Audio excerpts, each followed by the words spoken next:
Good morning, everyone. We're calling this morning session to order. Thank you all for being here. This morning theme is, can we transform our politics?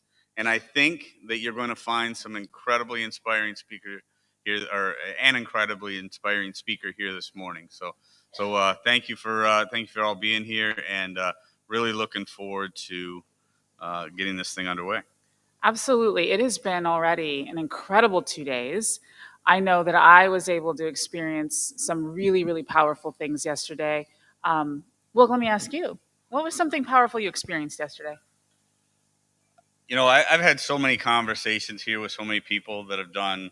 Uh, Everybody here is doing incredible work, and I see all the people with different colored lanyards speaking with each other and actually experiencing the curious conversations that we're all here to do, and getting to know one another. We all have this individual spirit, right? We all have our ideas of how things are supposed to be and how we want things to be. And we've all probably seen things here that we're uncomfortable with, or I definitely have. I have witnessed that. Yeah. And when we experience things we're uncomfortable with, or things that we aren't sure of, our emotions can run high, and I've seen people whose emotions have run high. And it's just important for everybody to understand that's okay. If we were all completely comfortable with everything we heard here, it was probably a waste of our time. Yes.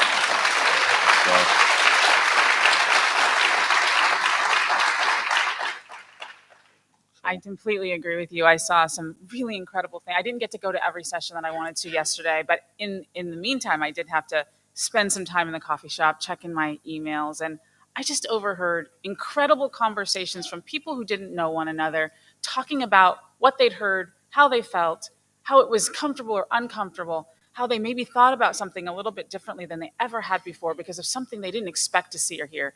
And it's just, it crystallized for me why we're here and the importance of this process of having these conversations with people, getting to know them, getting to know their spirit, getting to know their motivation, and not necessarily changing their minds or your mind, but being open to the idea that there is potentially a perspective that you didn't consider. So I love that. I absolutely cannot wait to see what we do today. We're going to actually have another really big day today. We're going to talk about our future and our values as braver angels, right? And what's stated in the platform of this body that we're going to discuss and potentially ratify later today, it's going to shape kind of where Braver Angels goes in the future. So after this plenary, most of you are going to go to breakouts about the platform, and the platform is kind of the spirit of who this organization is. And then after lunch, we're going to debate it. And approve it potentially, like I said. And then we end the formal part of the day and with this sort of 2023 Gettysburg address. And then we're going to relax together with a really amazing concert in the very true Braver Angel spirit. And it's going to be really powerful, like every little step of this conference and convention has been, which is powerful. So while we prepare for some of our activities today, and as a few of you are streaming in, we're going to ask Kieran to come on up if he's got any announcements for our group. No announcements for the group? Keep it moving? Awesome. All right. Well, there are no announcements. You all know everything already, but we are going to probably do announcements after, so be prepared for that. And as you can see, Elizabeth Dahl is here on the stage. She's the director of Braver Politics, and she's going to take it away for us.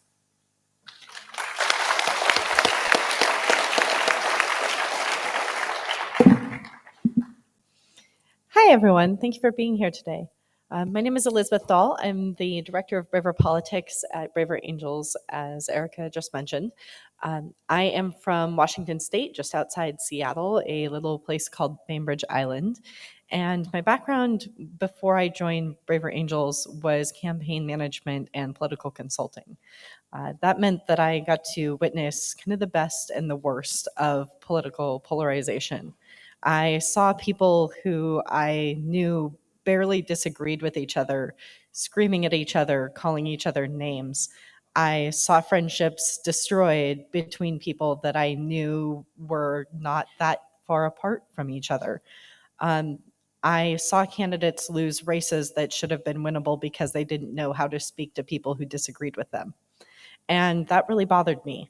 spent a lot of time thinking about how I might contribute to changing that state of affairs. And that eventually resulted in me landing at Braver Angels. I volunteered for a while. I co-chaired an alliance, as I'm sure many of you have, and really, really got to fall in love with the Braver Angels way. And when we started thinking about how we would impact politics, I took on a leadership role in designing the Braver Politics program. And when it gained traction, I became the director of the program running it. And I'm really excited to be here today to talk to you all about what we've done, where we've been, where we're going, and have a wonderful time speaking with Utah Governor Spencer Cox. So we'll go over a little bit what is Braver Politics. We will talk about candidate debates. We will talk a little bit about Braver Politics town halls, where we will hear from Charles Heckscher, a volunteer in North Carolina, who has really been instrumental in designing those events. We'll talk about our Managing Difficult Conversations series, which now includes several different workshops and has been used across the country. I will have Doug Teschner up to speak about his work in New Hampshire and our successes there. And we will also hear from Utah Governor Spencer Cox. He'll speak about the Utah Way and the work that he's doing there to depolarize politics. And then we'll have a brief Q&A. So what is Braver Politics? Braver Politics is the grassroots work that Braver Angels does every day with average Americans just like yourselves, but applied to elected officials, candidates, and their staff members. As I mentioned, I saw a lot of people who lost elections because they didn't know how to win independence. They didn't know how to talk to independents. They didn't know how to talk to people who were very slightly different from them, who were moderate on either side. They only knew how to speak to their echo chamber. And so we teach them to better hear their constituents, to make them feel understood and to actually understand them.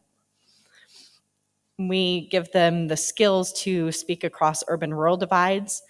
We talk about the power imbalance inherent in being an elected official and how you can ensure that your constituents feel comfortable to speak with you despite that. And hopefully, we restore trust between elected officials and their constituents. We additionally train Braver Angels volunteers across the country and other like-minded citizen volunteers who want to lean back into politics and change the culture of our politics for the better, transform our political culture in the United States.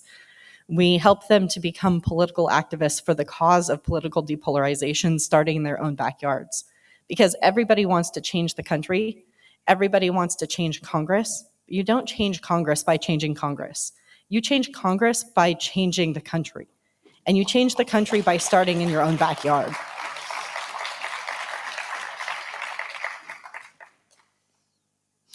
So this is a great quote that really embodies part of the reason that we launched Braver Politics. From Moni, from Monica Guzman, who you've heard from this week. Constituents are tired of the dysfunction in our politics, but so are our elected officials. They can barely govern. They're asking for help, and it's about time we rally people across the country to give it to them. And this is a quote from Moni. This is something that I have heard repeated time and time again, whether it's from average Americans or whether it's from elected officials. I've heard it from elected officials at the municipal level, on city councils across the country, in big cities, and from small towns. I have heard it from state representatives and state senators. I've heard it from congressional representatives across the country. Everyone is frustrated by the rancor in politics, and everyone wants to do something to change it. The challenge is to help them understand what it takes and to create the skills for them to be able to transform themselves, because that is what is required to change the political culture of the country. So how many elected officials are we trying to impact? There are a lot of them. There are 537 congressional elected officials. There are 18,750 or thereabout state representatives and state senators across the country. There are roughly 470,000 local elected officials. These are the ones that you guys can impact really, really easily. They're your friends, they're your neighbors, they are normal people just like you. All of them are. But these are the people you run into day in and day out that you work alongside, that you live alongside. They're your city council people, they're your water commissioners, they're your sewer commissioners, they're your port commissioners, your county commissioners, all of those different elected positions, and they can all be transformed by braver politics.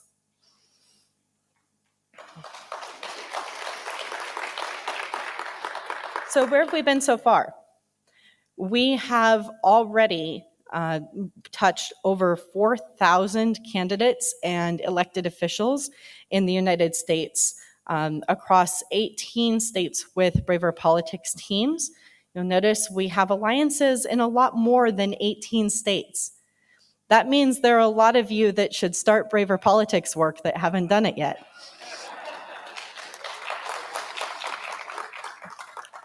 And across those 18 states, we have held 97 braver politics events across the country.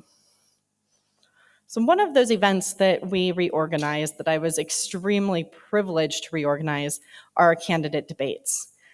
Candidate debates are something that had intensely pained me working in politics. I saw debates go absolutely horrifically badly. I saw questions that were almost always incredibly biased, either to the left or to the right. I saw audiences that were incredibly biased. I saw candidates that simply attacked each other's stereotypes and didn't engage on any issues. I saw issues raised in questions that didn't matter to a single voter who was actually going to be casting a ballot that election. And all of that frustrated me. The point of participating in a debate should be for voters to better understand your stances as an elected official or a candidate and to help them determine who they're voting for. It shouldn't be something that you participate in just for image's sake.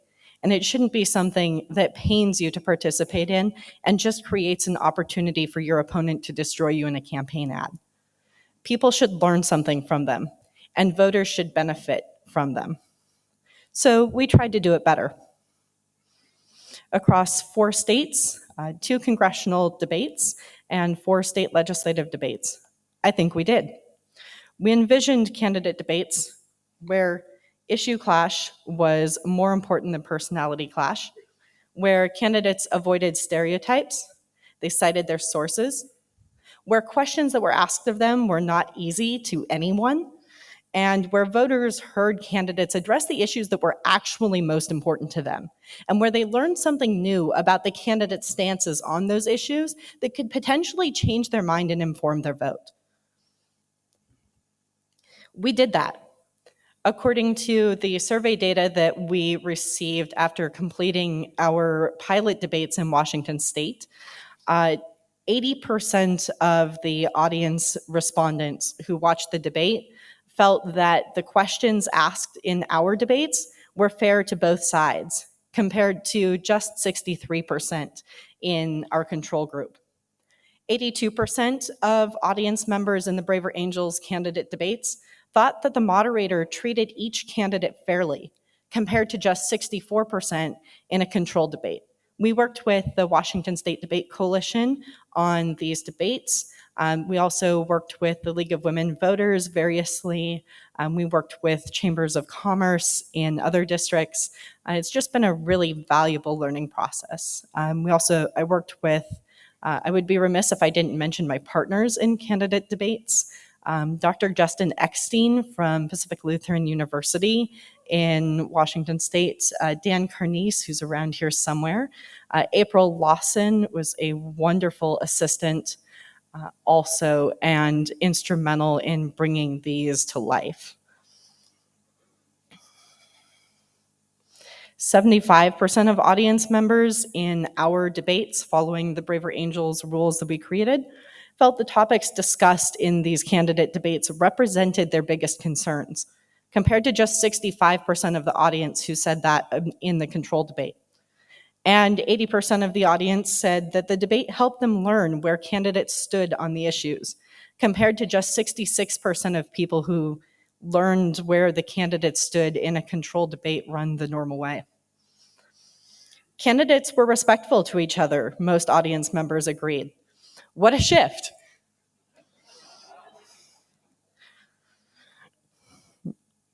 Oh, and the candidates focused on issues instead of personal attacks.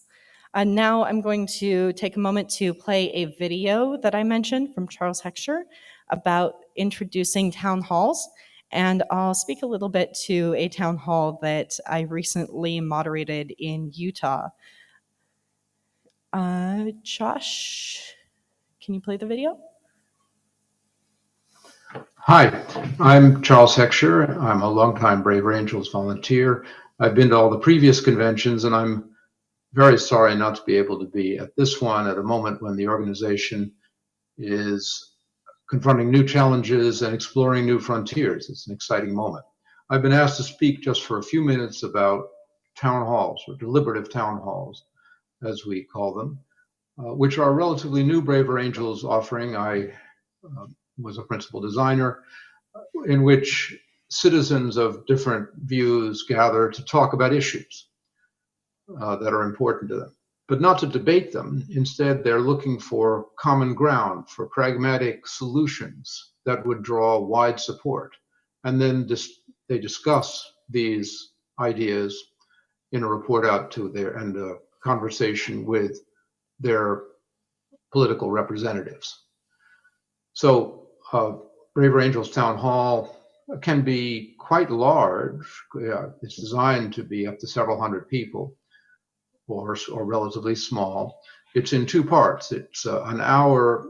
For the first hour, there are small groups, randomized, in which people discuss how they feel about the issue and then search for common ground solutions.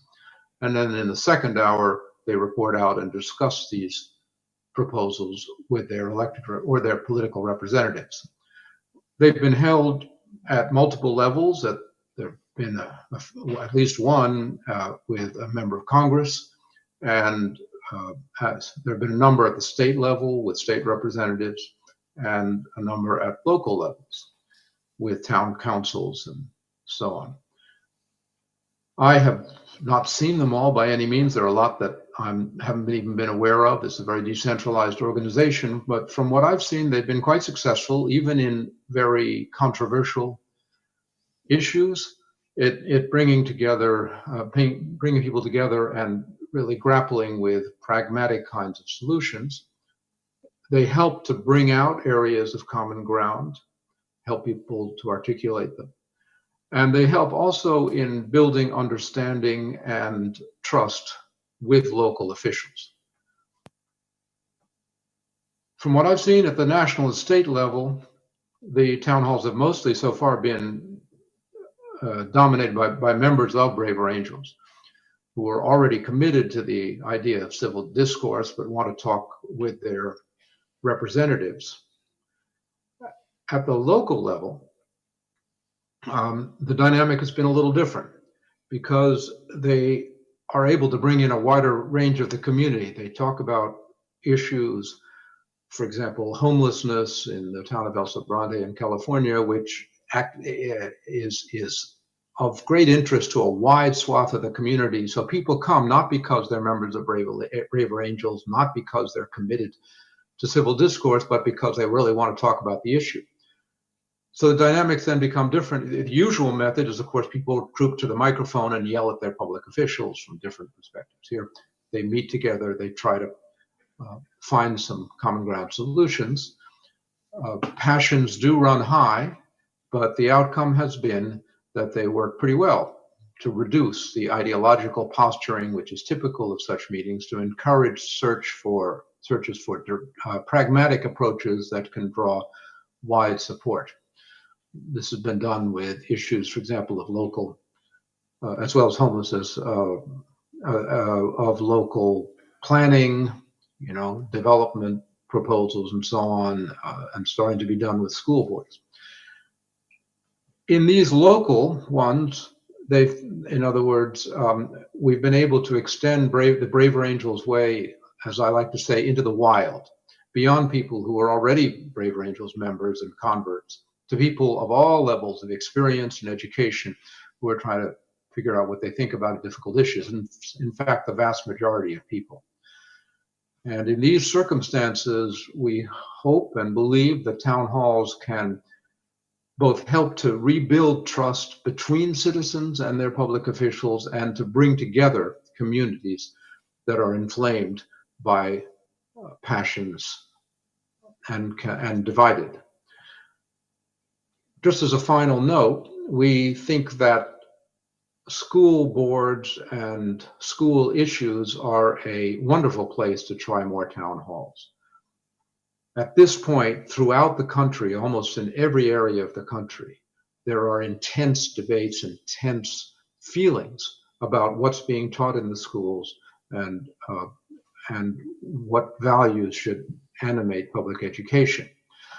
There's wide engagement. Parents are scattered throughout the community. And at this point, there's no way to build pragmatic agreement. As I mentioned before, the structure of school board meetings is people troop to the microphone and present opposing views and yell at their representatives. We hope that more alliances will volunteer to try the Braver Angels way in these situations, and that we can demonstrate throughout the country that for school issues as well as for local development issues and so on, that the use of deliberative town halls can help to engage a wider range of citizens in constructive political discourse, and ultimately to strengthen our democratic institutions. Thank you.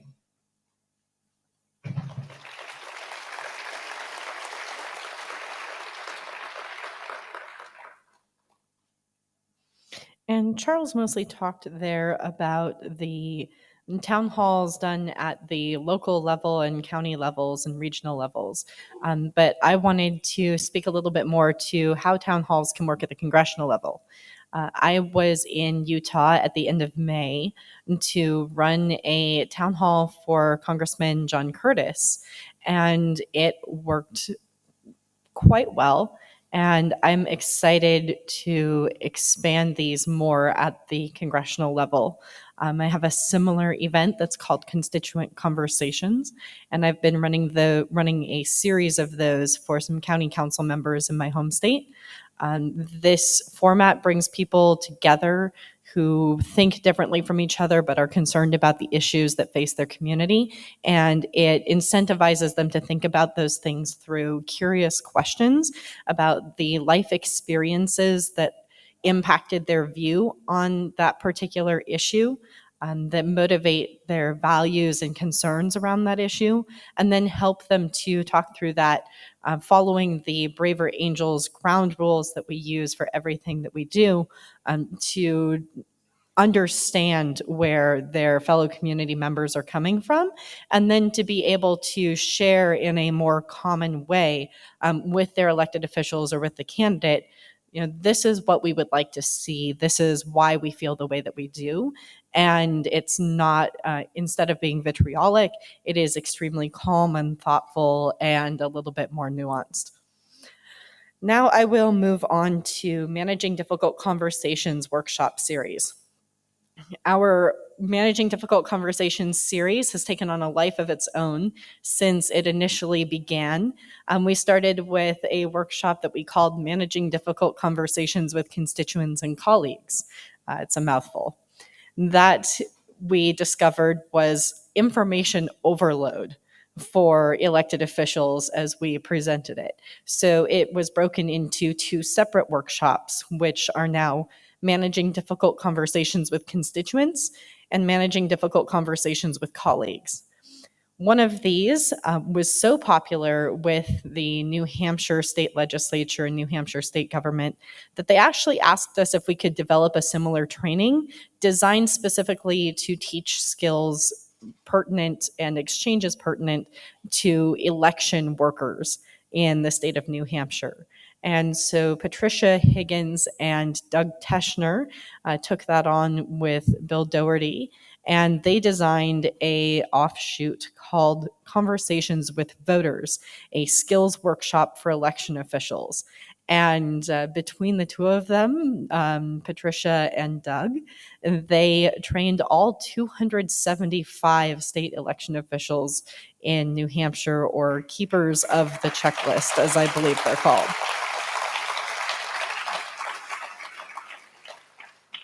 The Managing Difficult Conversations with Constituents workshop has been run at this point all across the country for elected officials at various levels of government. We have run them for state legislators in a variety of states. We have run them for county commissioners in, Washington, North Carolina, Maine, Colorado, through the Institute for Local Government, which Erica runs. We have done this work in Connecticut. We've held a town hall, Moving Beyond Polarization. V. Congiano and Craig Diamond were wonderful in organizing that, which we really appreciated. We have presented at the Association of Cities and Association of Counties in a variety of states. In Minnesota, in North Carolina, in Washington, and in September, I'll be at the League of California Cities presenting Managing Difficult Conversations with Constituents. And I actually just saw some data last night, thank you, Eliza, for pointing this out to me, that our attendees at the Managing Difficult Conversations with Constituents workshop have already shown significant change in their attitudes toward outgroup. That up to 80% of attendees say that they feel better equipped to manage conversations with people who disagree.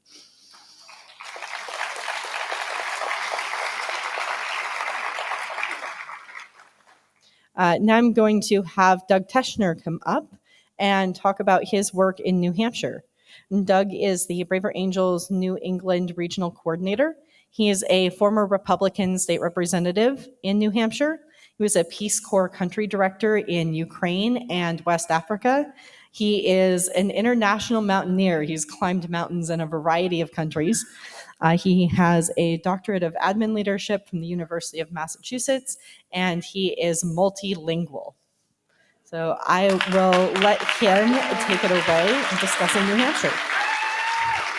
So it's pretty exciting. I was just up on this stage yesterday, and here I got invited back again today. But I'm not going to talk about what we did in New Hampshire. We've talked enough about that. But Elizabeth asked me to talk a little bit about persistence. And, you know, I think there's three legs to the Braver politics work. The first one is vision. You got to have a vision of what you're trying to do. And like a one-page cheat sheet. I have some examples if somebody wants to see it. Second is relationships. And as I'm reflecting on our work, we need more former legislators and elected officials. We got to really recruit them, because these are people that have the connections. And I think this is going to be a priority for us going forward in Braver politics. So the first leg is vision. The second leg is relationships. But the third leg is persistence. And let me tell you, this is hard work. You got to go back, and you got to go back. You have to be a bee in their bonnet. I cannot tell you how many emails, how much follow-up, and it's hard. As a mountaineering, I try to think about it as climbing a mountain, because one thing I learned from my mountaineering days, it's not really about getting to the top. It's about the climb. So you want to enjoy the climb most of the time, and you don't want to fall off. but you're never going to get to the top. And we've had so many setbacks. I can't tell you how many setbacks I've had doing this work. For instance, we just did a red, blue in May, but I had Bill Doherty come out in April. We got to the room, and the Democrats didn't show up. It was all Republicans. Bill's there. He's flown in from Minnesota. What's going on? Well, there was a miscommunication. It wasn't like they didn't want to be there. But you're going to have setbacks. And then we had to go. But we didn't give up. You came back. We did it in May. So you got to keep going. You're going to do this work. It's really hard work. Gabby Timms wrote a really nice story about me and about this work on the Braver Angels website. And I looked at it the other day, and there was comments on the bottom. I hadn't noticed that. And somebody had written, "Nice story. Wish he could tell me more how to do it." And I had written a response. I said, "Wow, that's pretty good." This is what I wrote. "Wonderful question that got me thinking. As a start, take a risk and put yourself out there. Bring your whole authentic self as well as positive energy, a willingness to learn and change and grow, and a dose of humility." Personal change. If you want to change the world, Gandhi says, you change yourself. And I do leadership training, and there's a wonderful cartoon I found where somebody's standing in front of the crowd, and he says, "Who wants change?" Everybody raises their hand. Then he says, "Who wants to change?" Everybody looks at the crowd. We want to change the country. Change yourself. I'm trying to work on it. I got to be better. You got to be better. These challenges are enormous. We have one word I think we need to talk more about is trust and the breakdowns of trust. And I had an opportunity to work overseas. I worked in Rwanda and with the parliament there, and I remember thinking, isn't it great we don't have tribes in the United States? Then later in my career, I was in West Africa during the Ebola epidemic, and we were doing a community education. I said, isn't it great in the United States we wouldn't have problems communicating to people about a disease if we had an outbreak? These problems are serious in our country now. And people are afraid. I think we have to deal with fear. There's a lot of fear out there. And there's a lot of people that are exploiting that, the conflict entrepreneurs who are promoting division. And this is something I think we need to address more. And as we become successful, they're coming after us. They're going to be threatening us.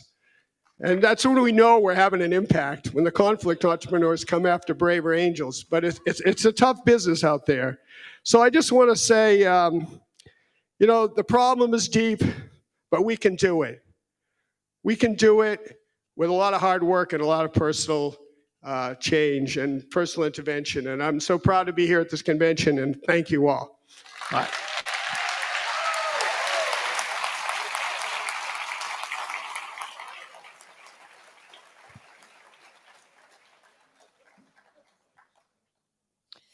And if you didn't know, the New Hampshire State Legislature recently launched a Braver Angels caucus. They call themselves they call themselves the Granite Road Legislative Said.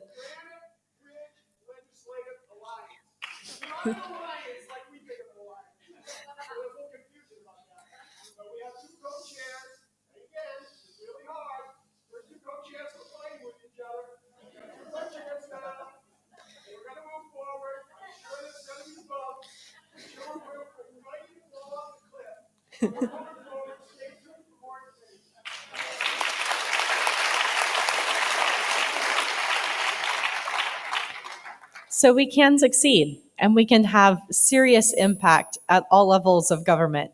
But it does take persistence, and it takes recurring contact with your elected officials. It takes recurring contact with candidates day in and day out. This isn't a one touch and they ignored your email, so I guess they weren't interested. We tell candidates when they run for office that to convince someone to vote for them, it requires an average of not one, not two, not three, but 7 touches from a candidate to cause someone to vote for them. It doesn't take any less to bring people into Braver Angels and to bring your elected officials and candidates in. This is not a one and done process. It requires persistence and it requires consistent work from every single one of us. I hope that you will all lean into Braver Politics, and I hope that you will all consider discovering who your local elected officials are first and foremost, and then contacting them, and maybe even running for public office yourself. And now I would like to welcome Utah Governor Spencer Cox to the stage. Governor Cox is a husband, father, farmer, recovering attorney, and Utah's 18th governor. He is a sixth generation Utahn, born and raised in Fairview, a town of 1,200 in the center of Utah. And he has a law degree from Washington and Lee University School of Law. He clerked under a U.S. District Court judge, and later has become, in addition to numerous other offices on his way to the governor, he is now the 18th governor of the state of Utah and also the incoming chair of the National Governors Association. And we're privileged to have him here to speak with us about his work.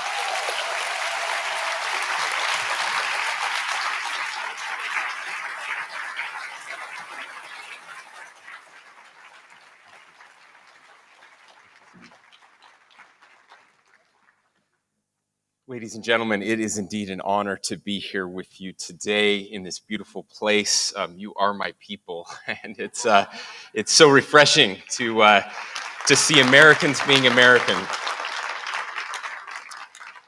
I have to admit that when I rolled into town, I was not expecting 30,000 motorcycles, and I asked myself, did I get the wrong memo? Is this the Braver Hells Angels conference?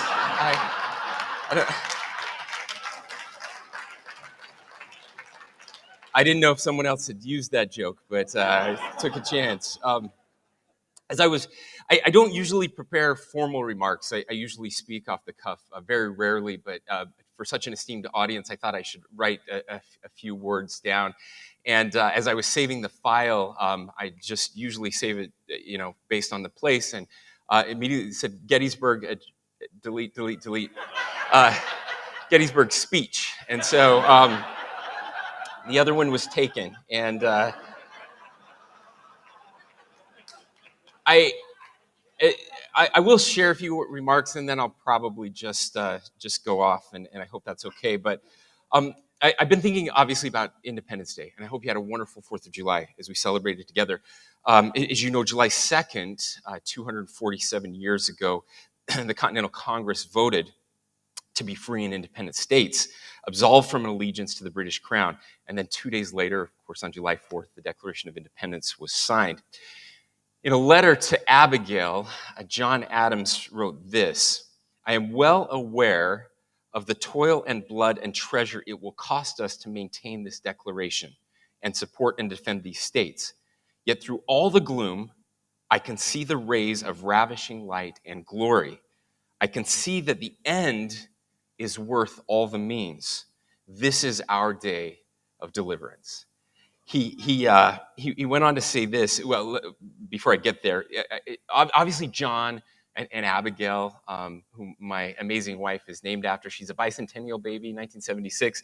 Abby is here with us. Abby.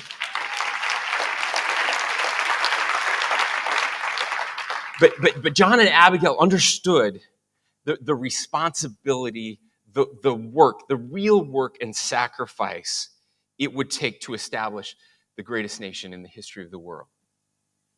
He added this: "With solemn acts of devotion to God, we ought to commemorate it with pomp and parade, with shows, games, sports, guns, bells, bonfires, and illuminations from one end of the continent to the other from this time forevermore." Now, 247 years later, I think John Adams would be proud to see the Independence Day festivities across the country.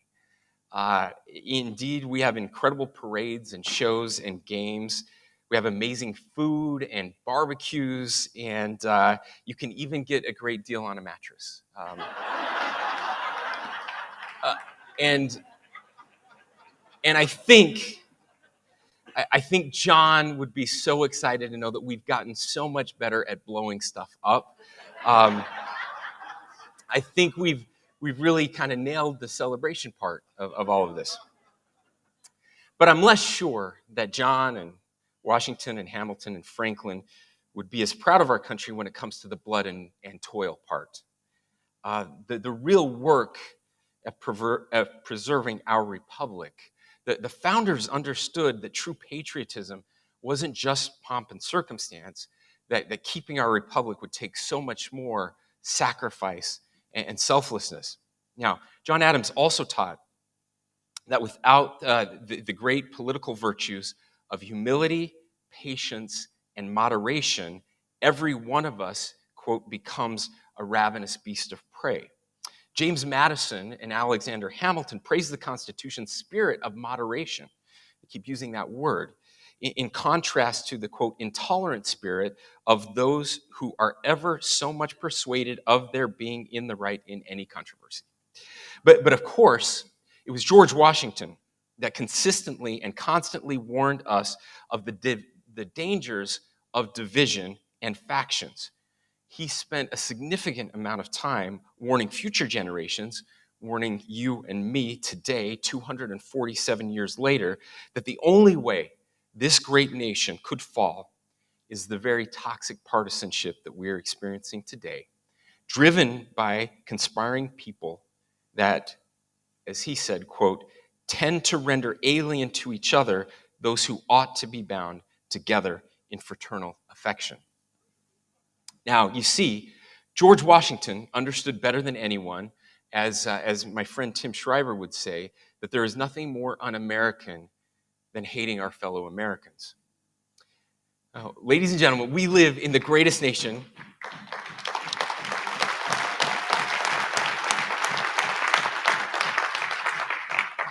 We live in the greatest nation in the history of the world because we were founded on an idea, a radical, powerful, and profoundly uniting idea that all men are created equal and endowed by our Creator with certain unalienable rights, among them are life, liberty, and the pursuit of happiness. And those unalienable rights do not come from government. They come from on high. And we, the people, maintain those rights, and those powers and government exist only to protect those God-given rights. That is unique. That is radical, and that is profound, and it changed the history of the world. But with the, if I might say, selfishness of rights, a good kind of selfishness, comes the selflessness of responsibility.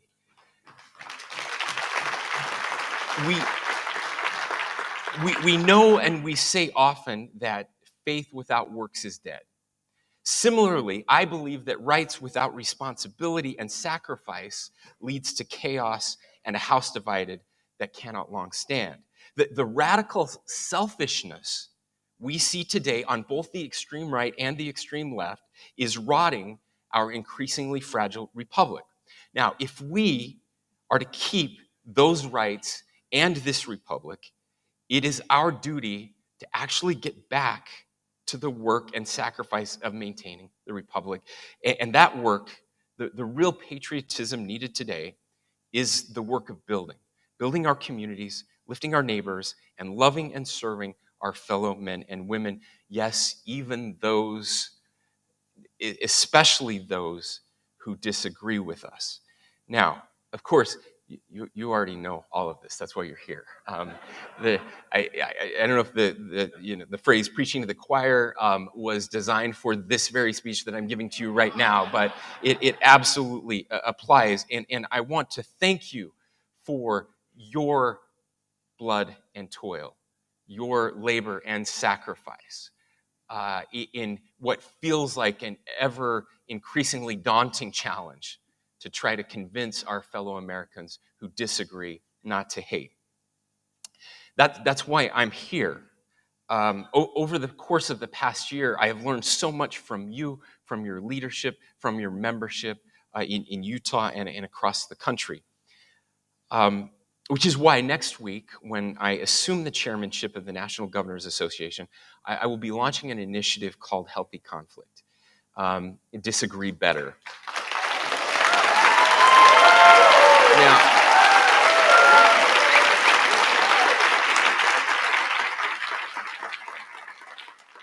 I don't want to scoop my own announcement next week, and the media is embargoed on talking about some of the things that we've shared with them about this announcement.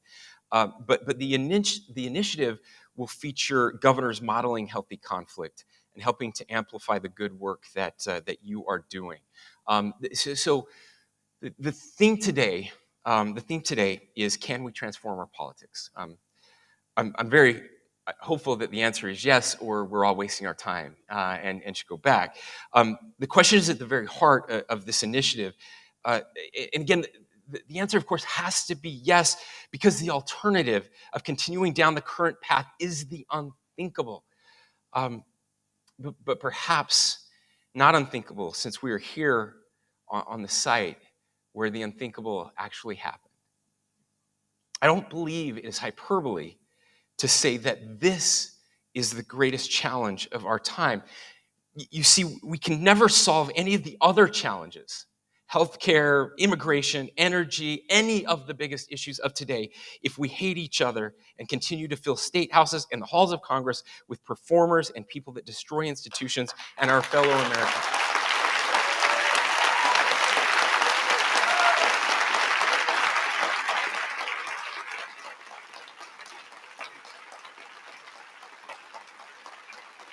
Thank you.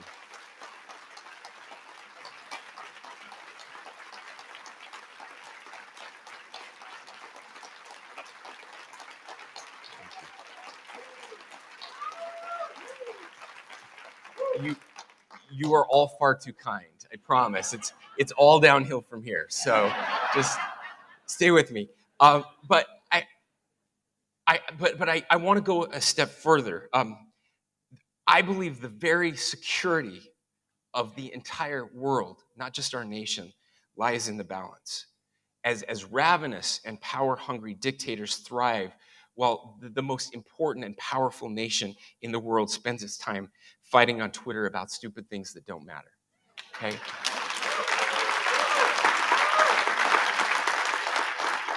Now, I am the luckiest governor in the country. And sorry, I can't look at these anymore. I have to look at you. I'm gonna come over here if that's okay. Is this on? Can I look? Here's. I'm very lucky. Utah leads the nation in volunteerism every year. Utah leads the nation in charitable giving every year, and we're very proud of those things. Every governor's proud of their state, right? And that's what we do. I've been asked to talk a little bit more about the Utah way and what that is. Now, the Utah way is something that we are very proud of. It's something we talk often about. It's something I have inherited. And it's very simple. They're the principles you've all been talking about for several days. The Utah way is merely another way of saying the word collaboration. This idea that we are willing to talk and work together even if we disagree with each other. Now, it does not mean that we always get what we want, that we always get our way. But it does mean that we give everyone an opportunity, and that we don't care who gets the credit for the success. Now, there are several examples of the Utah way not happening in Utah. Let me be very clear, okay? And one of the dangers of a governor taking on an initiative like this is that I will be under a microscope. I too will be running for office in 2020. We're one of those rare states that is on this the presidential cycle, and so I'm going into an election year telling people that we have to treat each other with dignity and respect. And it's very easy to fall short of that, and I will fall short of it. I assure you, it's going to happen. But I've been asked to share maybe a few examples of how this works and why it works, and I want to do that hopefully in a respectful way and in the time that we have left. Let me share two examples from this past legislative session. Some of you will disagree with the outcome of these, and that's okay. We're here to disagree. That's part of my initiative on disagreeing better is not about just civility. It's not about us all being kind and getting along. We certainly need more of that. That's not what this is about. This is about healthy conflict. Conflict is critical. It's foundational to our country, and so we need conflict, but better conflict. Example one. Many of you probably have read that Utah passed a bill banning surgeries and hormone blockers, puberty blockers for transgender youth. Okay? Some of you will agree with that. Some of you will disagree with that. That's not the point of this discussion. Knowing that this was coming and knowing that I had a decision to make as a governor, I did a tremendous amount of research. I actually had to get outside of the United States because this is an issue that is so toxic in the United States that it is impossible to get unbiased information. And so I went to Europe. I studied what was happening in Europe, learned from some of the debates that were happening over there where there isn't the culture war like we have here, and decided that I was going to support this bill. Now, before we did that, though, well, let me back up. All of you have probably heard that Utah passed this. Utah is one of 18 states that has done this, okay? Here's what you didn't hear in the media. What you didn't hear is that prior to the legislative session, I invited transgender youth, their parents, and leaders of the LGBTQ community, Equality Utah, Troy Williams, who is here somewhere. Troy is here with us today. I didn't know Troy was going to be here until last night, and I'm glad Troy was here. I invited them to the governor's mansion together with leadership from the legislature as well as the senator who was going to be running this bill. And we had a reception together. We had a wonderful evening together, just getting to know each other as human beings. Low pressure, just a chance for a conversation. My hope being that as we entered into this very difficult and toxic debate, that we would treat each other with dignity and respect, and maybe come to a better outcome than what we've seen in some other states. Now, I am pleased to report that I believe the debate in Utah, if you look at debates across the country, was much more respectful and full of dignity, where that has not been the case across the nation. I will also tell you that there are some things that were different in the Utah law because of the conversations that Troy and Equality Utah and others were willing to have with legislators, again with respect. Now, let me be very clear. Troy and Equality Utah and the transgender community are deeply disappointed that this law passed. They're very upset that this law passed, okay?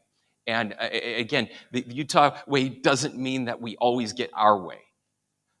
But a couple things did change. One thing that changed was that those young people who were already transitioning, who were already on these drugs, were allowed to continue. That's not the case in most of these states, but it was in Utah because of those conversations that happened. Another piece of this that again was not reported was that Utah set aside $1 million for therapy for young people who were struggling through this period. Public money that was given to help with this. These are the types of things that were able to happen because real, honest conversations went forward. Now, they're, again, still, though, deeply divisive and obviously deeply disappointing to some, and some who are very supportive of this, understanding those things. But I have to share another one that happened. There was another bill that didn't get reported almost at all. A couple outlets in Utah did report it, but nationally received zero attention. Same legislature, same legislative session. We had a bill to ban conversion therapy several years ago that didn't pass. We ended up going through a rulemaking process, an administrative process where conversion therapy was banned. You may agree with that, you may disagree with that. But that was the state of play in Utah coming into the legislative session. Then what happened, two very conservative legislators decided that they were going to run a bill to allow conversion therapy to be legal again in the state of Utah. Now, Equality Utah and Troy sat down because this is what we do. We always let the opposition, we try to always let the opposition come in and have their day and have real conversations. And they sat down and they talked and they talked and they talked. They locked themselves in rooms for days on end, trying to see if there was any way they could come to a compromise, to an understanding. They met ad nauseum, and eventually they emerged with a bill that permanently banned conversion therapy in the state of Utah. And that bill passed unanimously.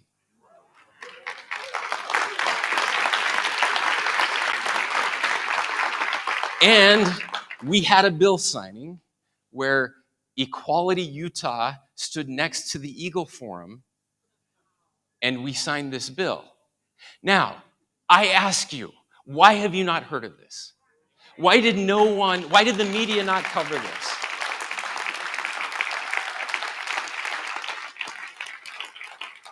Who benefits from tearing us apart, right? Who benefits from that? I think it's a question we have to ask. Last case study that I want to share with you today. The incentives in politics are all aligned in the wrong ways, okay? I'm somebody who believes in the principles that you're teaching. And sometimes I forget, and sometimes I make mistakes. And one day, I was in a press conference, and I was asked about immigration for the 75th time. And I believe it's the easiest to solve. By the way, Democrats in this country believe in securing the border, and Republicans in this country believe in fixing legal immigration. We're all aligned on this one. Yeah, but you know who's not aligned? The politicians who benefit from this. And I was very upset, and I said, speaking of Congress, I said they're all imbeciles and they all should be thrown out of office.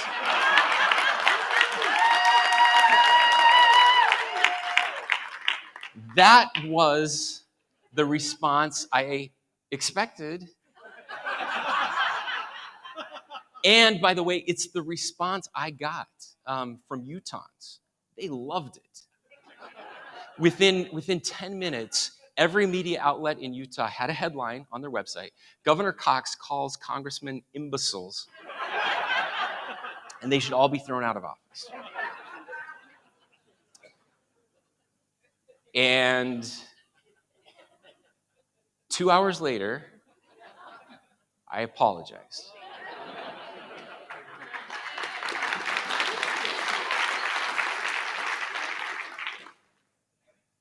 You see, we're at a convention of braver angels who believe in better dialogue, who believe in attacking ideas and not people.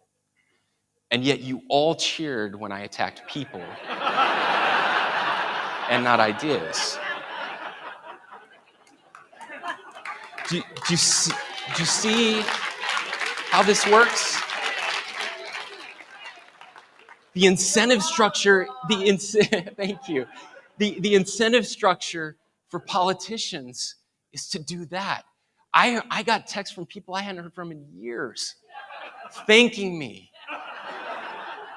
for speaking the truth and calling these wonderful human beings idiots, right? Now, another Utah politician, I won't name, somebody who really doesn't like me, somebody who has attacked me relentlessly in podcasts, on Twitter, called me all sorts of names, and for whatever reason, I just never attacked back. I had every opportunity to tear this person down. I have a higher approval rating. I would be fine. Never did that. Always treated him with respect when I saw him, even though I know I was not getting the same treatment. He was getting viciously attacked, probably deservedly so.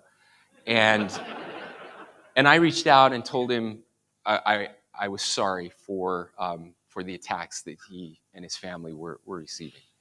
A few days later, I got an unexpected text from this person apologizing to me for the way he had treated me behind the scenes. And he said, I don't always agree with you, but I know your heart is in the right place. And I want you to know I respect you. Two examples, right? One, the media loved. People loved when they didn't. To conclude, Abraham Lincoln, in one of his first speeches on slavery, said that, speaking of persuasion, that the only way to change a person's mind is to touch their heart. He was the perfect example, I think the greatest American to ever live, of someone who showed radical kindness when it was not deserved, who treated everyone with respect, even if he did not receive that same treatment. Judge Learned Hand has said that the spirit of liberty, the true spirit of liberty, is that spirit that is not too sure it is right. The spirit of liberty is that spirit that seeks to understand the minds of other men and women. I'm grateful to live in the greatest country in the history of the world.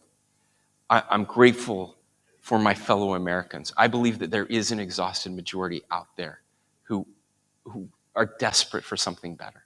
I believe politicians are desperate for something better. I believe politicians have given us as Americans permission to hate over the course of the past 10 years. I believe we have an opportunity to give people permission to love again. I am grateful for you. I hope you had a wonderful 4th of July. I hope you had an opportunity to watch a parade. I hope you had a wonderful barbecue. I hope you blew some stuff up. But now is the time. Now is the time to remember the blood and toil of a previous generation, to understand that our work, the work of today, is to build, not tear down. That the work of today is to love our fellow Americans, to treat each other with dignity and respect. And if we do that, we can change the world, literally one person at a time in our communities. Thank you for letting me be here today. God bless you. Keep up the great work. Thank you.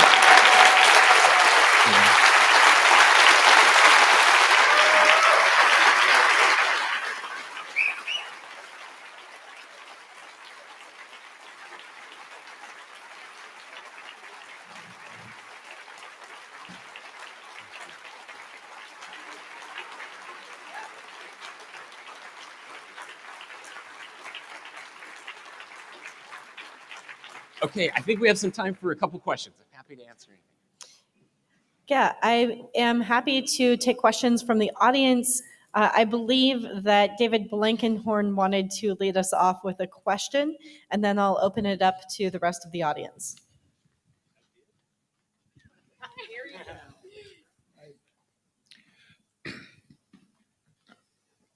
When you think about the Better Conflict initiative that you hope to lead over the next year, what's the biggest challenge that you anticipate, and how can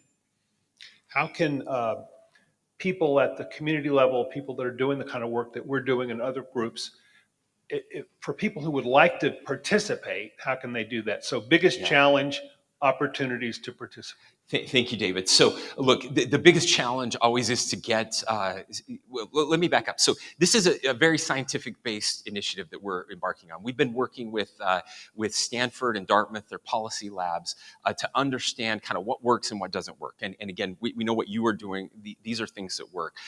So we're going to be trying, so this is a challenge, trying to get my fellow governors, who, by the way, Frank Luntz referred to governors as the last adults in the room when it comes to politics. Most of us, anyway. There are a few at the kids' table, but most of us are there, and we do work very closely together. But the challenge will be: are you willing to take that risk to step out and show bipartisan working relationships? So we're going to be asking governors to. So some of you may know, in my last election, just before the 2020 election, my opponent and I, my Democratic opponent and I, filmed an ad together where I said, "I'm Spencer Cox, Republican, and I think you should vote for me." And he said, "I'm Chris Peterson, I'm the Democrat, and I think you should vote for me." I said, "While we disagree with each other on many things, there are things we both agree agree, and that is that we can, we can disagree without hating each other. That we will respect the outcome of our election, and we shared some of those ideas, and it went viral. We're going to try to get other governors to do something like that in their state, and so we're.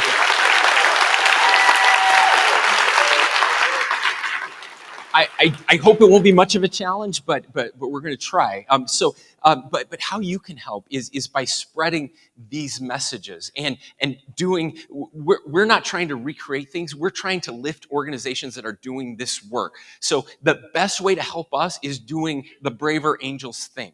And keep doing that. We're going to elevate Braver Angels amongst many other organizations, and so if you will help us with those two things, that's how we turn a group of 700 people into 7 million people, into 70 million people. Right? We need all of this and all of you. Okay, lots of questions. I'll try to answer quickly. So, where are we going? Right here. Okay. Yes, I'm focused on your future opportunity when you become chair of the governors. Yeah. So one of the areas that we see is that our institutions are being attacked. Yeah. So how will you go about getting the message on rebuilding trust in our institutions? So I think you're absolutely right, and there is no important work than we can do right now than institution building.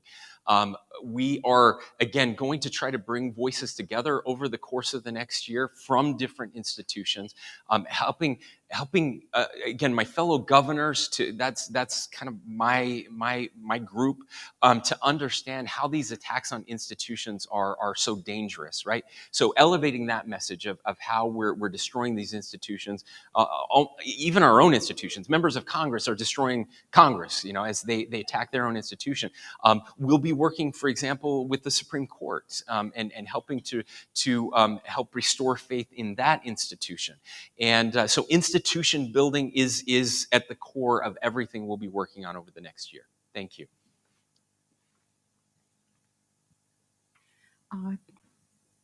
It's on. Just talk loud. Thank you. I am an American by choice and chance. So I like to share a quote that will follow by a question. When diverse shades of thought, temperament, and character are brought together under the power and influence of one central agency, then will the glory of human perfections be revealed and made manifest. And here we are, that agency. The question is, how can we influence our leaders to focus on issues, just like you said, without holding two buckets, one hand stones and the other hand mud? Avoid that, just talk about how we can serve our nation. Can this agency influence so that we do get rid of those buckets? Yeah. Thank you. Thank you, and thanks for that beautiful quote. I agree. I think it's important that we think of depolarization as a policy issue, and that in our interactions with our elected officials, we ask them about that. When we're asking, I would love to get it in every debate, when we're asking about immigration, when we're asking about healthcare, when we're asking about whatever policy it is that we're asking about, we should be asking these questions. What are you going to do to rebuild institutions and depolarize our country? That's how we get their attention, right? We have to hold them accountable on this issue. Again, it's not how are you going to just treat your opponent, it's what are you going to do to rebuild institutions and depolarize our country. Okay, who's next? We'll let our microphones. Hey, thank you, Governor. I'm from Pennsylvania, and in our state, two governors didn't even talk to each other that were running for a position, which happened in too many states in this nation where they didn't even have a debate in Pennsylvania between Mr. Shapiro and Mr. Mastriano. And I'd hope that the workshop just conveys the sense of hopelessness that just that picture paints of not even standing up for a debate on your state stage contributes to the polarization in this country. And maybe the candidates who are running again will commit to not allowing that to happen from their parties. Yeah. Thank you. Thank you. Great comment. I couldn't agree more. Again, I'm disheartened by the word you used, but it's the appropriate word, and it's hopelessness. And we have to restore hope in this country. Our fellow Americans are desperate for it. Look, I just have to say this. 60% of Republicans do not want the current frontrunner for president. 70% of Democrats don't want the current frontrunner for president. A supermajority of Americans do not want the two current frontrunners for the presidential campaign. And yet we are sleepwalking towards the most dreaded election of our lifetime. So, wake up, America. Okay. Yes. Governor, thank you. I heard you say, or ask the question really, who benefits from this, what appears to be sometimes fabricated division? Because I want to send a lot of love to them. Could you tell us who this could be? I sure can. There are two main groups that benefit from this. The entrepreneurs of conflict entrepreneurs, new term that I'm adopting. Conflict entrepreneurs. So again, people in power, politicians, right? Look, we've gotten away from persuasion. As Americans, as American politicians, we don't even try to persuade anymore, right? We just placate our base and tear down the other side. But here's the thing: you have to vote for me, because if you don't, they will destroy our country, destroy your life, ruin everything, right? They. So who benefits? The conflict entrepreneurs. The other people that benefit are the media, because again, the natural, going back to Burke and others, like we know that kind of the natural human being, we love train wrecks, right?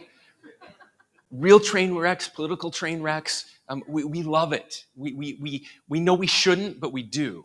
And so I don't blame the media, because they need to make money, and they make money by clicks and eyeballs, right? And so these stories sell. We click on them.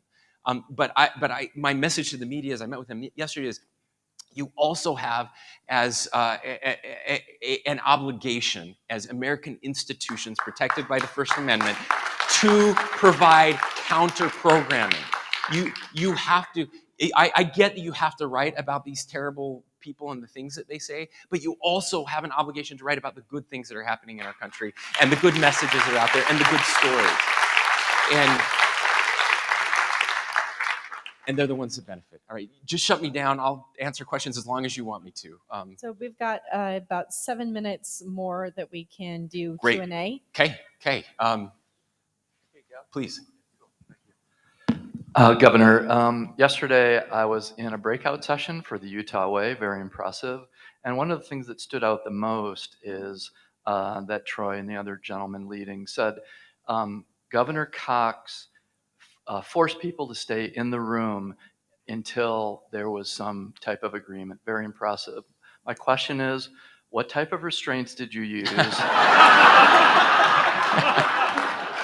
and where are they available?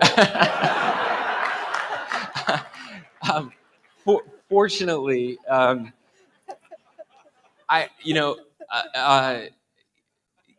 governors get politicians get too much credit for the good things that happen in their state, and it's part of it's part of the office when you have to convince people to vote for you. You try to take credit for all the good things.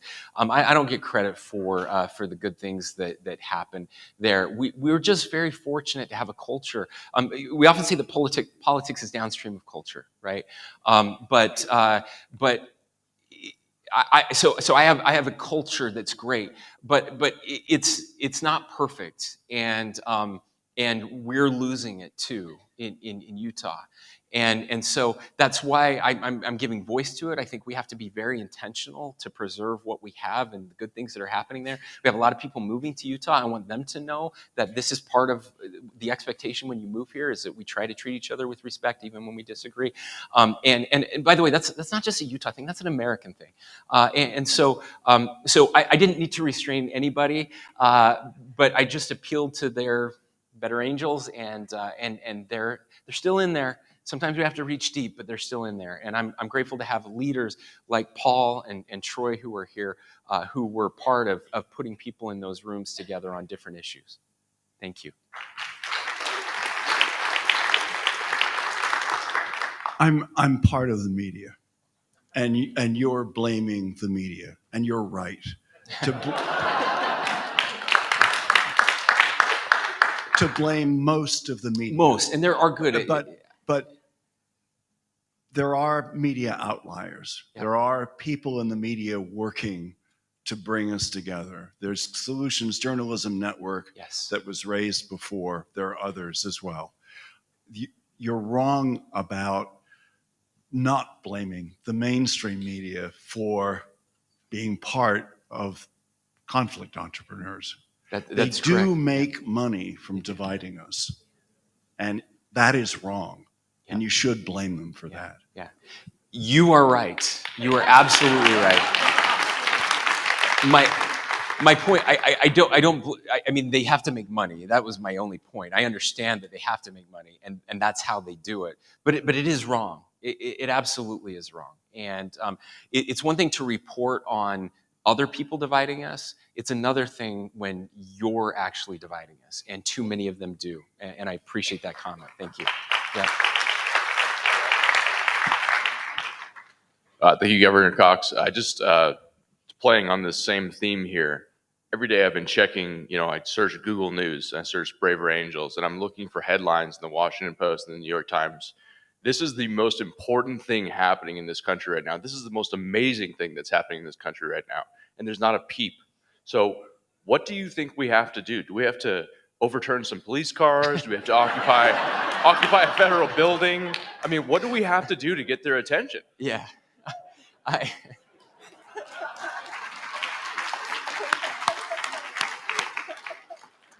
Yeah.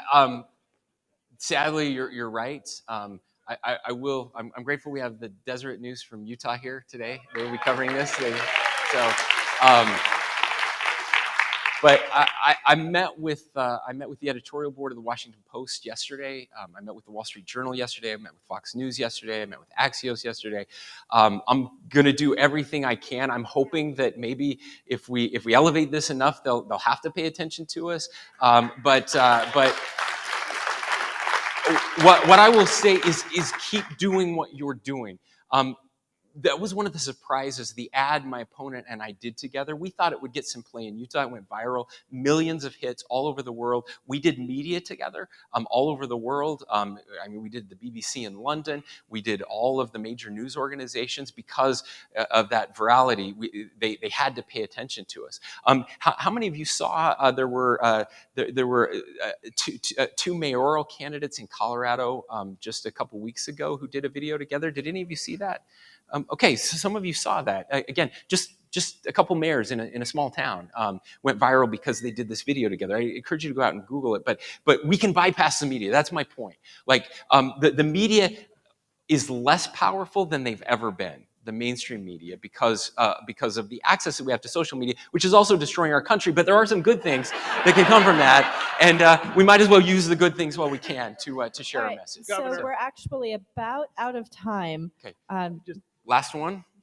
Sorry, David? just want to say one thing. I'm just interrupting you. You know, You're not. more important than you. More Nope. important than you. Yes, you are. This is true. Okay, my brother back there. I just want to say to you, it's what you said is true. You haven't heard a peep yet, but I just want to say that not some people love the New York Times, some people don't love the New York Times. They're doing a story about the convention, and Good.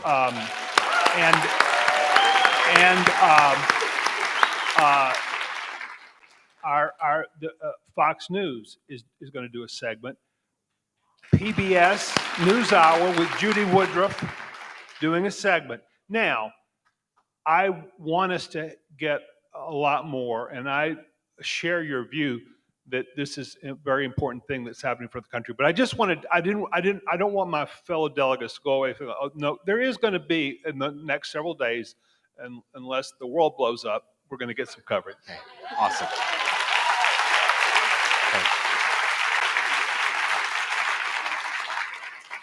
I think that's all our time. Yep. That is all of our time. Love you guys. Thank you. God bless you.